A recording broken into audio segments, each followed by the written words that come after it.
ಮೇಷರಾಶಿಯವರಿಗೆ ಈ ದಿವಸ ತುಂಬ ಜವಾಬ್ದಾರಿಯುತವಾದಂತಹ ಕೆಲಸಗಳು ಹೆಚ್ಚು ಹೆಚ್ಚಾಗಿ ಒತ್ತಡವನ್ನು ತರುತ್ತೆ. ಅಗತ್ಯವಾಗಿ ಮಾಡಿ ಪೂರೈಸಲೇಬೇಕಾದಂತಹ ಕೆಲವು ಕೆಲಸಗಳು ನಿಮ್ಮ ಎದುರಿನಲ್ಲಿರ್ತಕ್ಕಂಥದ್ದು. ರಹಸ್ಯವಾಗಿಟ್ಟಿದ್ದಂತಹ ವಿಷಯಗಳಿಂದ ನಷ್ಟವಾಗುತ್ತೆ. ಯಾವುದೋ ಒಂದು ವಿಶೇಷವಾದಂತಹ ವಿಷಯವನ್ನು ಯಾರಿಗೂ ಗೊತ್ತಾಗಬಾರ್ದು ಅಂತ ಹೇಳಿ ಗೌಪ್ಯವಾಗಿಟ್ಟಿದ್ದು, ಅದರಿಂದ ಆಗಬೇಕಾದಂತಹ ಅನುಕೂಲಗಳ ವಾಯಿದೆ ಮುಗಿದು ನಷ್ಟವನ್ನು ಅನುಭವಿಸ್ತೀರಿ ಅನ್ನುವಂಥದ್ದು. ಯಾವಾಗ ಆ ಸಮಯ ಕಳೆದು ಹೋಗುತ್ತೆ, ಅದರಿಂದ ಬರಬೇಕಾದಂತಹ ಲಾಭವಾಗಲಿ ಅನುಕೂಲವಾಗಲಿ ನಿಮಗೆ ಸಿಕ್ಕದೇ ಇರತಕ್ಕಂಥದ್ದು. ಆ ರೀತಿಯ ಗೌಪ್ಯವಾದಂತಹ ವಿಷಯಗಳಿದ್ದಾಗ ಪುನಃ ಅದರ ಬಗ್ಗೆ ಒಂದಷ್ಟು ಮಾಹಿತಿಯನ್ನು ಕಲೆ ಹಾಕ್ತಾ ಇರಬೇಕಾದಂಥದ್ದು ನಿಮ್ಮ ಜವಾಬ್ದಾರಿಯಾಗಿತ್ತು. ಮರವಿನ ಕಾರಣವೋ ಅಥವಾ ಅದು ಜ್ಞಾಪಕಕ್ಕೆ ಬಾರದೆ ಈ ರೀತಿಯ ನಷ್ಟವನ್ನು ನೀವು ಹೊಂದಬೇಕಾದಂಥದ್ದು. ಷೇರು ಮಾರುಕಟ್ಟೆಯ ವ್ಯವಹಾರದಲ್ಲಿ ಗಣನೀಯವಾದಂತಹ ನಷ್ಟ ಆಗ್ತಕ್ಕಂಥದ್ದು. ಅದನ್ನು ಗಮನಿಸ್ಕೊಳ್ಬೇಕು. ಪ್ರತಿನಿತ್ಯವೂ ಕೂಡ ಆ ವ್ಯವಹಾರದಲ್ಲಿ ನಿಮ್ಮ ಆಸಕ್ತಿಯೋ ಅಥವಾ ನಿಮ್ಮ ಗಮನವೋ ಹೆಚ್ಚಿನದಾಗಿ ಇರಬೇಕಾದಂಥದ್ದಿತ್ತು. ಆದರೆ ಅದು ನಿಮ್ಮ ಅದೃಷ್ಟದ ಕಾರಣ, ಗ್ರಹಗತಿಯ ಕಾರಣ ನಷ್ಟಕ್ಕೆ ಕಾರಣ ಅಂತ ಹೇಳಬಹುದು. ಅನಾರೋಗ್ಯ ಪೀಡಿತರು ಬಹಳ ದಿವಸಗಳಿಂದ ಯಾವುದಾದ್ರೂ ಕಾಯಿಲೆಯಿಂದ ನರಳುತ್ತಾ ಇದ್ದರೆ ಸ್ವಲ್ಪ ಮಟ್ಟಿಗೇನೋ ಗುಣಮುಖವಾಗ್ತಕ್ಕಂತಹ ಸೂಚನೆಗಳು ಕಾಣುತ್ತೆ. ಆ ಒಂದು ಭರವಸೆಯ ಬೆಳಕು ನಿಮ್ಮಲ್ಲಿ ಮೂಡುವಂಥದ್ದಾಗತ್ತೆ.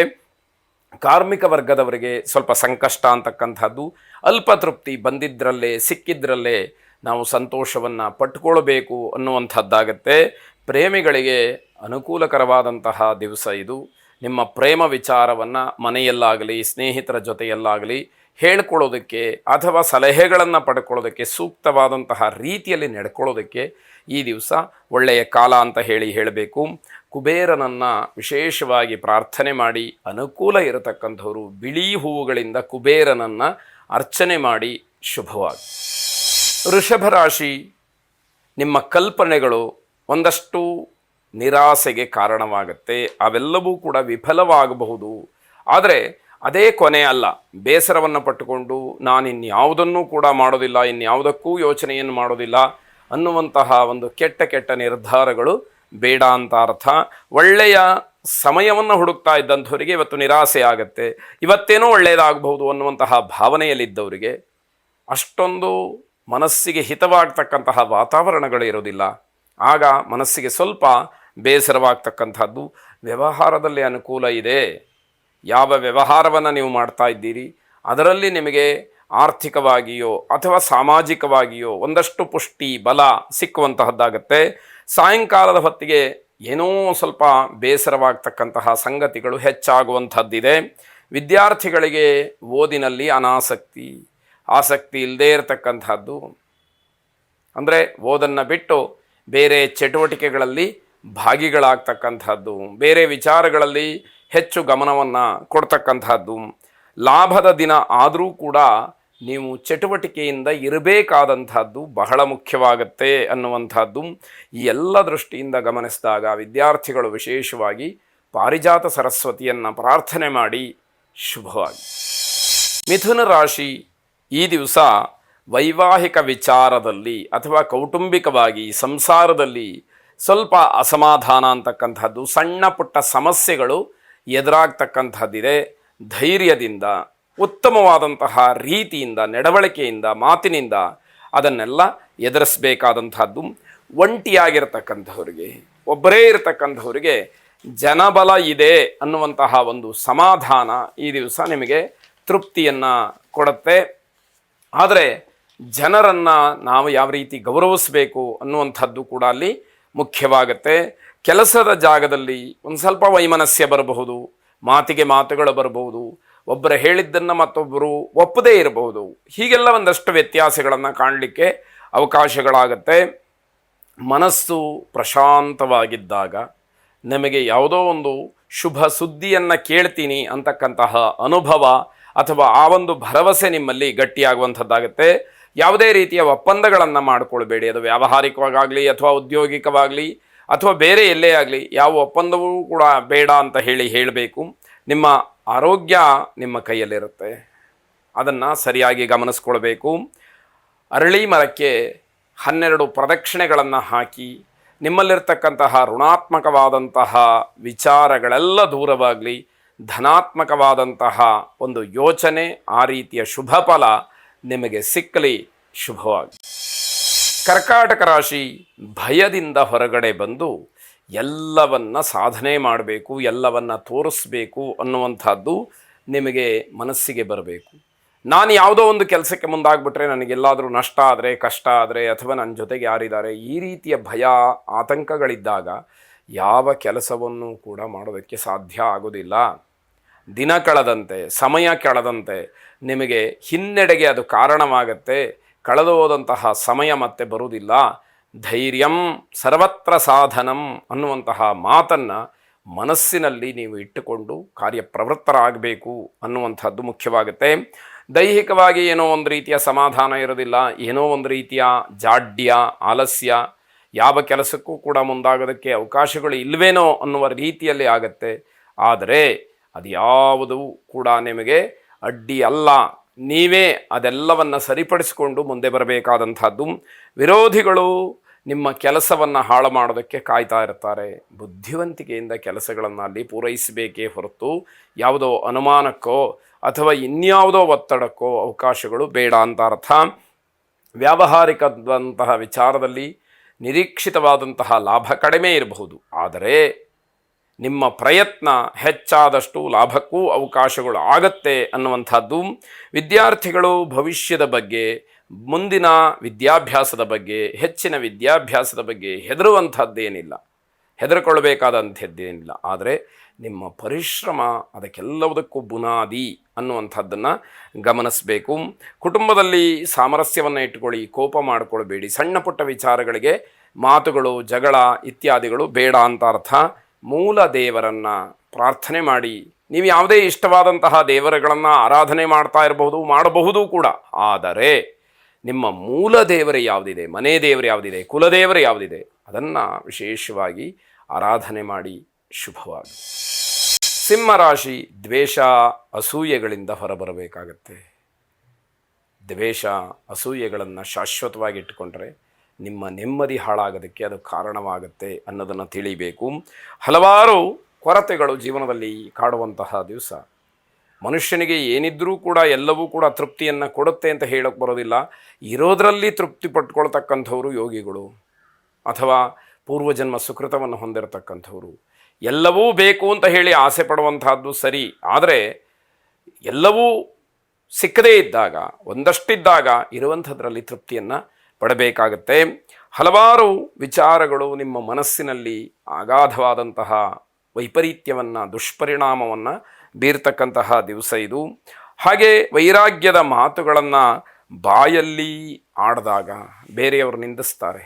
ಅಯ್ಯೋ ನನಗೇನೂ ಬೇಡ, ಯಾವಾಗ ಯಾವ ವಸ್ತು, ಯಾವ ವಿಷಯ ಅಥವಾ ನಾವು ಅಂದುಕೊಂಡಿದ್ದು ನಮಗೆ ಪ್ರಾಪ್ತ ಆಗೋದಿಲ್ವೋ ಆಗ ಬೇಡ ಅಂತ ಹೇಳುವಂಥದ್ದು ಅಭಾವ ವೈರಾಗ್ಯ. ಇದನ್ನು ಜನ ಒಪ್ಪೋದಿಲ್ಲ. ಯಾವುದಕ್ಕೋಸ್ಕರ ಹೋರಾಟ ಮಾಡ್ತಾ ಇದ್ದೀರೋ ಅದನ್ನು ಪಡ್ಕೊಳ್ಬೇಕು, ಅದರಿಂದ ಒಳ್ಳೆಯದನ್ನು ಕಾಣಬೇಕು ಅನ್ನುವಂಥದ್ದು ಮುಖ್ಯ. ಪ್ರಯತ್ನವನ್ನು ಒಂದಷ್ಟು ಮಾಡಿ ನಂತರದಲ್ಲಿ ನನ್ನಿಂದ ಸಾಧ್ಯ ಇಲ್ಲ ಅಂತ ಹೇಳಿದರೆ ಯಾವ ಗುರಿಯನ್ನು ಸಾಧನೆ ಮಾಡಿದಾಗಾಯಿತು? ಅಥವಾ ಯಾವ ಪುರುಷಾರ್ಥಕ್ಕೆ ಇಷ್ಟೆಲ್ಲ ಹೋರಾಟವನ್ನು ಮಾಡಬೇಕಾಗಿತ್ತು ಅನ್ನುವಂಥದ್ದು ಜನರ ಪ್ರಶ್ನೆಯಾಗುವಂಥದ್ದು. ಎಲ್ಲ ಇದ್ದರೂ ಕೂಡ ಮಾನಸಿಕವಾಗಿ ಸಮಾಧಾನ ಇಲ್ಲ ಅನ್ನುವಂತಹ ಸ್ಥಿತಿಯನ್ನು ನೋಡ್ತೀರಿ. ಕುಟುಂಬದ ಹಿಂದಿನ ಶಾಪ ನಿಮಗೆ ಏನೋ ಒಂದು ರೀತಿಯಲ್ಲಿ ಕಾಡುವಂಥದ್ದಿರುತ್ತೆ. ಸರಿಯಾಗಿ ಒಮ್ಮೆ ಜಾತಕವನ್ನು ವಿಮರ್ಶೆಯನ್ನು ಮಾಡಿಸಿಕೊಳ್ಳಿ.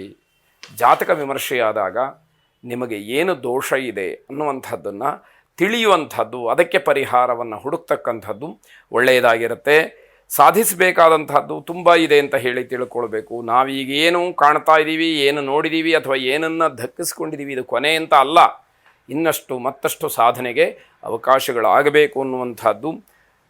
ಬೂದುಗುಂಬಳಕಾಯಿಂದ ದೃಷ್ಟಿಯನ್ನು ತೆಗೆಸಿಕೊಳ್ಳಿ, ಅದು ನಿಮಗೆ ಎಲ್ಲ ಕಡೆಯಲ್ಲೂ ಕೂಡ ರಕ್ಷಣೆಯನ್ನು ನೀಡುವಂಥದ್ದು. ಶುಭವಾಗಿ. ಕನ್ಯಾ ರಾಶಿ, ಸಣ್ಣದಾದಂತಹ ತಪ್ಪಿನಿಂದ ಮೌನಕ್ಕೆ ಶರಣು ಹೋಗಬಹುದು. ಬೇರೆಯವರು ಅದನ್ನೇ ದೊಡ್ಡ ಪ್ರಮಾದವಾಗಿ ಪರಿಗಣಿಸಿ ನಿಮಗೆ ಸ್ವಲ್ಪ ಹಿಂಸೆಗೆ ಕಾರಣ ಅಂತ ಹೇಳಿ ಆಗುವ ಹಾಗೆ ಆಗತ್ತೆ. ಆರೋಗ್ಯದ ಬಗ್ಗೆ ನಿರ್ಲಕ್ಷ್ಯವನ್ನು ಮಾಡಬೇಡಿ. ಸ್ನೇಹಿತರ, ಬಂಧುಗಳ ಒಂದು ಮಾತಿಗೆ ಕೆಂಗಣ್ಣಿಗೆ ಗುರಿಯಾಗೋದಕ್ಕೆ ಅವಕಾಶ ಇದೆ. ಅಗತ್ಯವಿದ್ದಂತಹ ಕೆಲಸಕ್ಕೆ ನೀವು ಹಾಜರಾಗೋದಿಲ್ಲ. ಅಲ್ಲಿ ನಿಮ್ಮ ಗೈರು ಹಾಜರಿಯಿಂದ ಮತ್ತಷ್ಟು ಕಷ್ಟವನ್ನು ಎದುರಿಸ್ತೀರಿ ಅಂತಕ್ಕಂಥದ್ದು. ಕೆಲಸದ ಒತ್ತಡಗಳು ನಿಮಗೆ ಆತಂಕವನ್ನು ಸೃಷ್ಟಿ ಮಾಡಬಹುದು, ಅದನ್ನು ಗಮನಿಸ್ಕೊಳ್ಳಿ. ವೃತ್ತಿ ಅಥವಾ ನೌಕರಿಯಲ್ಲಿ ಗೌರವ ಹೆಚ್ಚಾಗ್ತಕ್ಕಂಥದ್ದು. ಬಿಲ್ವಪತ್ರೆಯಿಂದ ಶಿವನನ್ನು ಅರ್ಚನೆ ಮಾಡಿ ಶುಭವಾಗಿ. ತುಲಾರಾಶಿ, ವ್ಯವಹಾರದಲ್ಲಿ ನೈಜತೆ ಇರಲಿ, ಆಗ ಮಾತ್ರ ಜನ ನೀವು ಹೇಳಿದ್ದನ್ನು ಒಪ್ಪಿಕೊಳ್ಳೋದಕ್ಕೆ ಸಾಧ್ಯವಾಗುತ್ತೆ. ಮಕ್ಕಳ ವಿಚಾರದಲ್ಲಿ ನಿಮಗೆ ಸ್ವಲ್ಪ ಸಂತೋಷವನ್ನು ಕಾಣೋದಕ್ಕೆ ಅವಕಾಶ ಇದೆ. ಮಕ್ಕಳ ಸಾಧನೆ, ಆ ಒಂದು ನಿರ್ದಿಷ್ಟವಾದಂತಹ ಗುರಿಯ ಬಗ್ಗೆ ಅವರಿಗಿರ್ತಕ್ಕಂತಹ ಮನಸ್ಥಿತಿ, ಅವರ ವಿದ್ಯಾಭ್ಯಾಸ, ವಯಸ್ಸಿಗೆ ಕಾಲಕ್ಕೆ ಅನುಗುಣವಾದಂತಹ ಅವರಲ್ಲಿ ಇರತಕ್ಕಂತಹ ಒಂದು ಧೈರ್ಯ, ಸ್ಥೈರ್ಯ, ಸಾಧನೆ ನಿಮ್ಮ ಮನಸ್ಸಿಗೆ ಸಮಾಧಾನವನ್ನು ಕೊಡುತ್ತೆ. ಬೇರೆಯವರ ಮಾತಿಗೆ ಮರುಳಾಗಬೇಡಿ. ಯಾರೋ ಏನೋ ಮಾತುಗಳನ್ನು ಹೇಳಿದರು ಅಂತಂದರೆ ಅದು ಸತ್ಯ ಅಂತ ಹೇಳಿ ಬೇಗ ನಂಬತಕ್ಕಂತಹ ಮನಸ್ಥಿತಿ ಇರುವವರು ಮೋಸಕ್ಕೆ, ವಂಚನೆಗೆ ಒಳಗಾಗ್ತೀರಿ ಅನ್ನುವಂಥದ್ದು ಗೊತ್ತಿರಲಿ. ಯುವ ಪೀಳಿಗೆಗೆ ವೃತ್ತಿಯಿಂದ ಸಿಹಿಯ ಅನುಭವ, ಹೊಸತಾಗಿ ಕೆಲಸಕ್ಕೆ ಸೇರಿರ್ತಕ್ಕಂಥವರಿಗೆ ಒಂದು ರೀತಿಯಲ್ಲಿ ಆ ಕೆಲಸದ ಅನುಭವ ಮನಸ್ಸಿಗೆ ಸಮಾಧಾನವನ್ನು ಕೊಡುತ್ತೆ. ಅಧಿಕಾರಿಗಳಿಂದ ಪ್ರಶಂಸೆ, ಹಿರಿಯರಿಂದ ಒಳ್ಳೆಯ ಮಾತು ಇವೆಲ್ಲವೂ ಸಿಕ್ಕುವಂಥದ್ದು. ಅದನ್ನೆಲ್ಲ ಹಾಗೆ ಉಳಿಸ್ಕೊಳ್ಳಿ. ಅದೃಷ್ಟದ ಬೆಂಬಲ ಇದೆ. ಮನಸ್ಸು ಮಾತ್ರ ಶುದ್ಧವಾಗಿರಬೇಕು ಅಂತಕ್ಕಂಥದ್ದು. ಎಲ್ಲೂ ಅನುಮಾನ ಪಡಲಿಕ್ಕೆ ಹೋಗಬೇಡಿ. ಯಾವುದೇ ಒಂದು ವಿಷಯ ಅನುಮಾನಾಸ್ಪದವಾಗಿದ್ದರೂ ಅದನ್ನು ಸರಿಯಾದಂತಹ ರೀತಿಯಲ್ಲಿ ಪರಾಮರ್ಶೆ ಮಾಡಿ ನಂತರದಲ್ಲಿ ನಿರ್ಧಾರವನ್ನು ಮಾಡಿ ಅನ್ನುವಂಥದ್ದು. ರಾಧಾಕೃಷ್ಣರನ್ನು ಪೂಜೆ ಮಾಡಿ, ಪ್ರಾರ್ಥನೆ ಮಾಡಿ ಶುಭವಾಗಿ. ವೃಶ್ಚಿಕ ರಾಶಿ, ಹಿರಿಯರ ಮಾರ್ಗದರ್ಶನಕ್ಕೆ ಬೆಲೆ ಕೊಡಬೇಕಾಗತ್ತೆ. ದೊಡ್ಡವರು ಏನು ಮಾತನ್ನು ಹೇಳ್ತಾರೆ ಅದನ್ನು ಗಮನಿಸಬೇಕಾಗತ್ತೆ, ಒಪ್ಪಬೇಕಾಗತ್ತೆ. ಅದು ಅನಿವಾರ್ಯ ಆದರೂ ಕೂಡ ಅದೆಲ್ಲವೂ ಕೂಡ ನಿಮ್ಮ ಒಳಿತಿಗೆ, ನಿಮ್ಮ ಅನುಕೂಲಕ್ಕೆ ಅನ್ನುವಂಥದ್ದನ್ನು ತಿಳಿಬೇಕು. ಸ್ಥಿರ ಮನಸ್ಸಿದ್ದರೆ ಎಲ್ಲವನ್ನ ಸಾಧಿಸ್ಬೋದು. ಗಟ್ಟಿಯಾದಂತಹ ನಿಲುವು ಬೇಕು. ಯಾವುದೇ ಒಂದು ನಿರ್ಧಾರವನ್ನು ಮಾಡಬೇಕಾದ್ರೆ ತನ್ನ ಗಟ್ಟಿತನದಿಂದ ಅದು ನಿಲ್ಲಬೇಕಾದಂತಹದ್ದು ಮುಖ್ಯವಾಗುತ್ತೆ. ಚರ್ಮಕ್ಕೆ ಸಂಬಂಧಪಟ್ಟಂತಹ ಯಾವುದಾದ್ರೂ ತೊಂದರೆಗಳು ಕಾಣಿಸಬಹುದು. ಸ್ವಲ್ಪ ಜಾಗ್ರತೆಯನ್ನು ವಹಿಸಬೇಕಾಗತ್ತೆ. ಕುಟುಂಬದ ಒಳಗಡೆ ಮದುವೆ ವಿಚಾರ ಬರ್ಬೋದು. ಕುಟುಂಬದಲ್ಲಿರ್ತಕ್ಕಂತಹ ವಯೋಯೋಗ್ಯವಾದಂತಹ ಮಕ್ಕಳಿಗೆ ವಿವಾಹ ಕಾರ್ಯವನ್ನು ಮಾಡಬೇಕು ಅನ್ನುವಂತಹ ಚರ್ಚೆ ಮುನ್ನೆಲೆಗೆ ಬರುವಂಥದ್ದಾಗುತ್ತೆ. ಸೋದರ ಮಾವ ಅಥವಾ ಸೋದರತ್ತೆಯ ಕಡೆಯಿಂದ ಸಿಹಿ ಸುದ್ದಿಯನ್ನು ನೀವು ಕೇಳೋದಕ್ಕೆ ಅವಕಾಶಗಳಾಗತ್ತೆ. ಕಾರಣಾಂತರಗಳಿಂದ ಮನೆಯಲ್ಲಿ ಕಿರಿಕಿರಿ ಆಗಬಹುದು. ಅದನ್ನೆಲ್ಲ ಸಣ್ಣ ಪುಟ್ಟ ವಿಚಾರಗಳು ಅಂತ ಹೇಳಿ ತಿಳಿದು ಪರಿಹರಿಸ್ಕೊಳ್ತಕ್ಕಂತಹದ್ದು ಅತಿ ಮುಖ್ಯವಾಗುತ್ತೆ. ಸೂರ್ಯನಾರಾಯಣನನ್ನು ಪ್ರಾರ್ಥನೆ ಮಾಡಿ. ಎಲ್ಲಾದರೂ ಹತ್ತಿರದಲ್ಲಿ ನವಗ್ರಹ ದೇವಸ್ಥಾನಗಳಿದ್ದರೆ ಸೂರ್ಯನಾರಾಯಣನಿಗೆ ಅರ್ಪಿತವಾಗುವಂತೆ ಕೆಂಪು ಬಟ್ಟೆಯನ್ನು ಕೊಡಿ. ಶುಭವಾಗಿ. ಧನುರಾಶಿ, ನಿಮ್ಮ ಮನಸ್ಸಿನ ಮೇಲೆ, ವೈಯಕ್ತಿಕವಾದಂತಹ ಜೀವನದ ಮೇಲೆ ದುಷ್ಪರಿಣಾಮ ಆಗತಕ್ಕಂತಹ ಯಾವುದೇ ಕೆಲಸವನ್ನು ಮಾಡಬೇಡಿ. ಆ ದುಷ್ಪರಿಣಾಮದಿಂದ ನಿಮ್ಮ ವೈಯಕ್ತಿಕವಾದಂತಹ ಜೀವನಕ್ಕೆ ಸ್ವಲ್ಪ ಕಷ್ಟವಾದೀತು. ಇವತ್ತಿನ ಜಾಗ್ರತೆ ಮುಂದಿನ ಒಂದು ನೈಜತೆ ಅಂತ ಹೇಳಿ ನೀವು ತಿಳಿಬೇಕು. ಇವತ್ತು ನೀವು ಎಷ್ಟು ಎಚ್ಚರಿಕೆಯಿಂದ ಜೀವನವನ್ನು ಸಾಗಿಸ್ತಿರೋ ಮುಂದೆ ಅದು ಸ್ವಾಭಾವಿಕವಾಗಿ ಇರಲಿಕ್ಕೆ ಅವಕಾಶವನ್ನು ಮಾಡಿಕೊಡುತ್ತೆ ಅನ್ನುವಂಥದ್ದು ಗೊತ್ತಾಗಬೇಕು. ವಿದ್ಯಾರ್ಥಿಗಳು ಯಾವುದೇ ಕಾರಣಕ್ಕೂ ಕೂಡ ತಮ್ಮ ಕರ್ತವ್ಯ ಏನಿದೆ ಅದಕ್ಕೆ ಲೋಪವನ್ನು ಮಾಡಬಾರ್ದು, ತೊಂದರೆಯನ್ನು ಮಾಡಿಕೊಳ್ಬಾರ್ದು ಅನ್ನುವಂಥದ್ದು. ಹಳೆಯ ಕೆಲಸಗಳಿಗೆ ಮತ್ತೆ ದಾಸರಾಗಬೇಕಾಗತ್ತೆ. ಬೇರೆ ದಾರಿ ಇಲ್ಲ. ಹಿಂದೆ ಯಾವುದೋ ಕೆಲಸ ಮಾಡ್ತಾ ಇರ್ತೀರಿ, ಅದರಲ್ಲಿ ಸಮಾಧಾನ ತೃಪ್ತಿ ಸಿಕ್ಕದಲೇ ಅದನ್ನು ಬದಲಾಯಿಸಿರ್ತೀರಿ, ಅದನ್ನು ಬಿಟ್ಟಿರ್ತೀರಿ. ಅದೃಷ್ಟವೋ ದುರಾದೃಷ್ಟವೋ ಮತ್ತೆ ಅದೇ ಕೆಲಸವನ್ನು ಮಾಡಬೇಕಾದಂತಹ ಪರಿಸ್ಥಿತಿ ಒದಗಿ ಬರುತ್ತೆ. ಮನಸ್ಸಿಗೆ ಏನು ತೋಚುತ್ತೋ ಅದನ್ನು ಮಾಡಲಿಕ್ಕೆ ಹೋಗಬೇಡಿ. ಸರಿಯಾದ ಕೆಲಸವನ್ನು ಆಯ್ಕೆ ಮಾಡಿಕೊಂಡು ಅದನ್ನು ಮುಂದುವರಿಸಿ ಅಂತಕ್ಕಂಥದ್ದು. ಯಂತ್ರೋಪಕರಣಗಳ ಖರೀದಿಯಲ್ಲಿ ಮೋಸ ಆಗುತ್ತೆ, ಎಚ್ಚರಿಕೆಯನ್ನು ವಹಿಸಿ ಎನ್ನುವಂಥದ್ದು. ಸುದರ್ಶನ ಮಹಾವಿಷ್ಣುವನ್ನು ಪ್ರಾರ್ಥನೆ ಮಾಡಿ ಶುಭವಾಗಿ. ಮಕರ ರಾಶಿ, ಹೊಸ ಕೆಲಸಗಳ ಹುಡುಕಾಟ, ಹೊಸ ಆಲೋಚನೆಗಳು ಇವೆಲ್ಲವೂ ಕೂಡ ಮನಃಶುದ್ಧಿಯಿಂದ ನಡೀಲಿ ಅಂತಕ್ಕಂತಹದ್ದು. ಬೇರೆಯವರ ಜೊತೆಯಲ್ಲಿ ವರ್ತನೆಯನ್ನು ಮಾಡಬೇಕಾದ್ರೆ, ಮಾತಾಡಬೇಕಾದ್ರೆ ವ್ಯಂಗ್ಯ ಬೇಡ, ಅದು ನಿಮಗೇ ಹಿಂತಿರುಗಿ ಬರುವಂತಹ ಸಾಧ್ಯತೆಗಳು ಹೆಚ್ಚಾಗಿರುತ್ತೆ. ಪ್ರೇಮಿಗಳಿಗೆ ತೊಂದರೆಯಾಗ್ತಕ್ಕಂತಹ ದಿವಸ, ಆದರೆ ಜಗಳವನ್ನು ಮಾಡಿಕೊಳ್ಬೇಡಿ. ಯಾವಾಗ ಮನಸ್ಸಿಗೆ ಜಗಳವೋ ಅಸಮಾಧಾನವೋ ಆಗುತ್ತೋ ಆಗ ನಿಮ್ಮ ಮನಸ್ಸಿಗೆ ಅಹಿತವಾದಂಥದ್ದು ಯಾವುದೋ ಒಂದು ಘಟನೆ ನಡೆಯುವುದಕ್ಕೆ ಅವಕಾಶ ಇದೆ. ಹಣ ಹೂಡಿಕೆಯಲ್ಲಿ ಜಾಗೃತರಾಗಿರಿ. ನಾನು ಅಂತಕ್ಕಂತಹ ಅಹಂಭಾವ ಎಲ್ಲವುದಕ್ಕೂ ಕೂಡ ತೊಂದರೆಯನ್ನು ಮಾಡುತ್ತೆ, ಅದನ್ನು ಗಮನಿಸ್ಕೊಳ್ಬೇಕು. ಯಾವಾಗ ಆ ಅಹಂಭಾವ ಸ್ವಲ್ಪ ಮಟ್ಟಿಗಾದರೂ ದೂರವಾಗುತ್ತೋ ಆಗ ನಿಮಗೆ ನಿಜದ ಅರಿವು ಆಗ್ತಕ್ಕಂಥದ್ದಾಗುತ್ತೆ. ಅತಿಯಾದಂತಹ ಖರ್ಚಿನಿಂದ ಕುಟುಂಬದಲ್ಲಿ ಒಂದಷ್ಟು ಜಗಳಕ್ಕೆ ಅವಕಾಶವಾಗುತ್ತೆ. ಖರ್ಚನ್ನು ಮಾಡುವಾಗ ಸ್ವಲ್ಪ ಇತಿಮಿತಿಗಳನ್ನು ನೋಡಿಕೊಳ್ಬೇಕು ಅನ್ನುವಂಥದ್ದು. ಯಾವುದಾದ್ರೂ ಪುಣ್ಯಕಥಾ ಶ್ರವಣವನ್ನು ಮಾಡಿ ಅಲ್ಲಿ ನಡೆಯುವಂತಹ ಘಟನೆಗಳು ನಿಮ್ಮ ಮನಸ್ಸಿನ ಮೇಲೆ ಧನಾತ್ಮಕವಾದಂತಹ ಪ್ರಭಾವವನ್ನು ಬೀರಿ ನಿಮ್ಮಲ್ಲಿ ಪರಿವರ್ತನೆಯಾದರೆ ಅದು ಸಾರ್ಥಕವಾಗುತ್ತೆ, ಶುಭವಾಗಿ. ಕುಂಭರಾಶಿ ಹೆಚ್ಚು ಹೆಚ್ಚು ಗಳಿಸಬೇಕು ಅಂತಕ್ಕಂತಹ ಭರದಲ್ಲಿ ಎಲ್ಲವನ್ನ ಮರೆತು ಹೋಗುವಂತಹ ಸಾಧ್ಯತೆ. ಅಂದರೆ ಯಾವುದರ ಬಗ್ಗೆಯೂ ಕೂಡ ಗಮನ ಇರೋದಿಲ್ಲ, ಯಾರ ಬಗ್ಗೆಯೂ ಕೂಡ ಗಮನ ಇಲ್ಲದೇ ಇರುವ ಹಾಗೆ ಆಗುವಂಥದ್ದು. ವ್ಯವಹಾರದಲ್ಲಿ ಸ್ನೇಹಿತರ ಬಲ ವಿಶೇಷವಾಗಿ ನಿಮಗೆ ಸಿಕ್ಕುವಂಥದ್ದಾಗುತ್ತೆ. ವಿದ್ಯಾರ್ಥಿಗಳಿಗೆ ತಮ್ಮ ತಮ್ಮ ಕ್ಷೇತ್ರದಲ್ಲಿ ಯಶಸ್ಸನ್ನು ಕಾಣಲಿಕ್ಕೆ ಅವಕಾಶ ಇದೆ. ಹಲವು ಕಡೆಗಳಲ್ಲಿ ಯಶಸ್ಸನ್ನು ನೀವು ಕಾಣುವಂಥದ್ದು ಈ ದಿವಸದಲ್ಲಿ ಗೊತ್ತಾಗುತ್ತೆ. ದಿನಚರಿಯಲ್ಲಿ ಸ್ವಲ್ಪ ಮಟ್ಟಿನ ಬದಲಾವಣೆಗಳಾಗುತ್ತೆ. ಏನೋ ಪ್ಲಾನ್ ಮಾಡ್ಕೊಂಡಿರ್ತೀರಿ, ಅದರಂತೆ ಎಲ್ಲವೂ ಕೂಡ ನಡೀದೇ ಇರಬಹುದು. ಆದರೆ ಆ ಸಂದರ್ಭಕ್ಕನುಗುಣವಾಗಿ ಸ್ವಲ್ಪ ಮಟ್ಟಿಗಾದರೂ ಹೊಂದಾಣಿಕೆಯನ್ನು ಮಾಡಿಕೊಂಡು ಮುಂದುವರೆದರೆ ಅನುಕೂಲವಾಗುತ್ತೆ ಎನ್ನುವಂಥದ್ದು. ಮಹಾಲಕ್ಷ್ಮಿಯನ್ನು ಪ್ರಾರ್ಥನೆ ಮಾಡಿ. ಎಲ್ಲ ರೀತಿಯಿಂದಲೂ ಕೂಡ ನಿಮಗೆ ಸಂಪತ್ತು, ಸುಖ, ಶಾಂತಿ ಲಭಿಸಲಿ, ಶುಭವಾಗಿ. ಕೊನೆಯದಾಗಿ ಮೀನರಾಶಿ, ಸಾಯಂಕಾಲದ ಹೊತ್ತಿಗೆ ಏನೋ ಅಪಶಕನ, ಬೇಸರವನ್ನು ತರತಕ್ಕಂಥದ್ದಾಗತ್ತೆ. ಸಂಬಂಧಿಕರಲ್ಲಿ ವಿವಾಹದ ವಿಚಾರಕ್ಕೆ ಏನೋ ಸಮಸ್ಯೆಗಳಾಗತ್ತೆ. ಅಲ್ಲಿ ನಿಮ್ಮ ಮಾತು ಕೂಡ ಮುಖ್ಯ ಅನ್ನುವಂಥದ್ದಿರುತ್ತೆ. ಸಂಬಂಧಿಕರದಲ್ಲಿ ಯಾವುದೋ ಒಂದು ವಿವಾಹದ ವಿಚಾರಕ್ಕೆ ಗಲಾಟೆಯೋ ಜಗಳವೋ ಆದಾಗ ನಿಮ್ಮ ಮಾತು ಅಲ್ಲಿ ಅತಿ ಮುಖ್ಯವಾಗಿ ಗಣನೆಗೆ ಬರತಕ್ಕಂಥದ್ದು. ಸರಿಯಾದಂತಹ ರೀತಿಯಲ್ಲಿ ಮಾತನಾಡಿ ನ್ಯಾಯವನ್ನು ಒದಗಿಸಿ.